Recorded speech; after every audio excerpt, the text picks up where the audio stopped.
Hello po sa inyo mga kaisan. Welcome po sa panibagong episode ng channel. So ngayon, meron tayong bubuksan na item. Ito, makakatulong sa atin para ma-firm yung chest, yung natin, yung arms, tsaka ma-tighten yung hips, tsaka yung thigh, yung sa hita. So tingnan natin to. So kung bago pa lang kayo sa channel namin at gusto niyo yung mga ganitong klaseng content na more on mga product related, pwede kayo mag-subscribe sa amin. Click nyo lang yung button dyan, tsaka yung notification, para ma-update kayo sa mga bago namin yung ilalabas na content. Ito kararating lang ito. So, yun natin.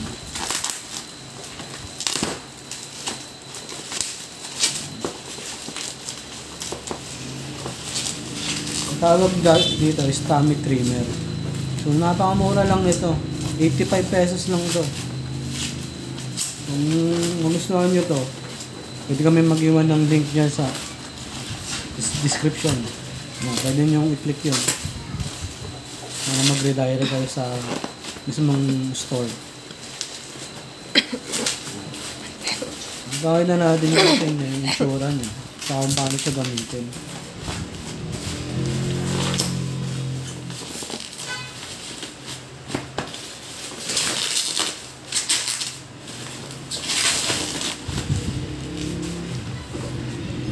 Ito yung tummy trimmer. Yan, may pedal siya katulad nito. Yan, may pedal siya katulad nito. Papasok mo doon yung paa mo, hinihigitin mo. Actually sa mga gym may mga ganito. Ito, mas madali nang gamitin. Pwede na sa bahay gawin. Hindi siya katulad na pupunta ka pa ng gym tapos doon mo pa gagawin. So yun, steel coil siya, pull up bar. Yun nga, hinihigit. Yung portable and lightweight, use anywhere. So magaan lang yan. Kaya nga mura lang yan eh. Kahit saan, pwede mo siyang dalhin. Pwede mong ilagay sa bag mo. Nakaka-flatten siya ng tummy. Yun yung number 1. Dito. In just a minute a day. So ibig sabihin, kahit 1 minute, every day, gawin mo. Magkuhan ka lang ng tick time lang.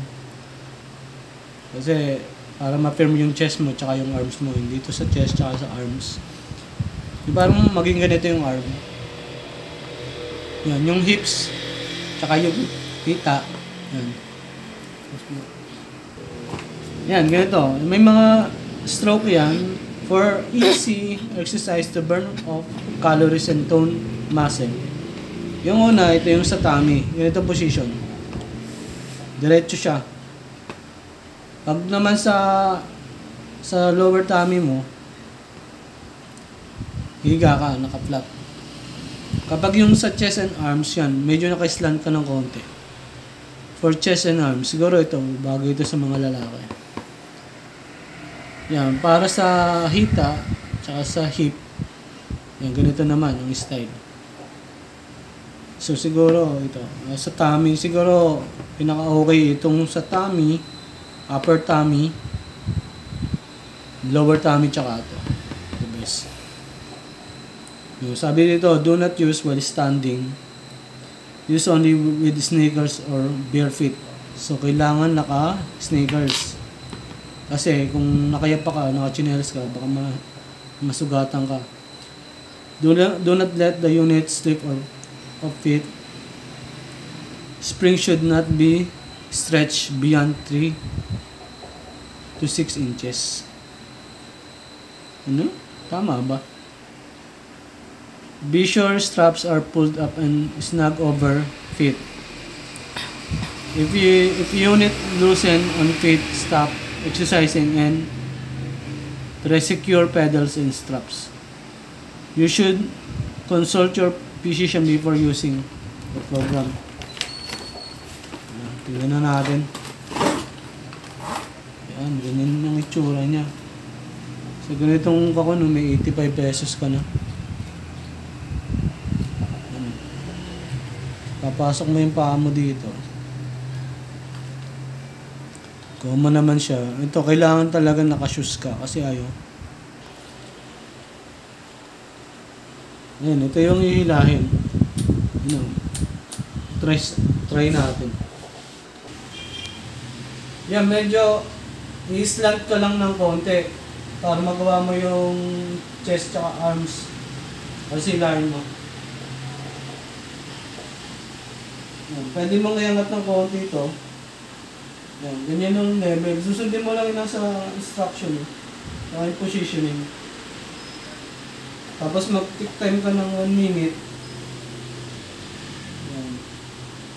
Siguro ang hila niya, ganyan o. Lahat mo siya hanggang dito, sa may tuhod. Yan. Ganyan. Pero kung tummy naman yung kuhan mo, straight to. Tapos straight din yung body mo. Pag ganyan yung position. Yan. So yan, sana nagustuhan niyo yung content na to. Interesado kayo, pwede kang mag-iwan ng link sa description. So yun lang po, stay safe.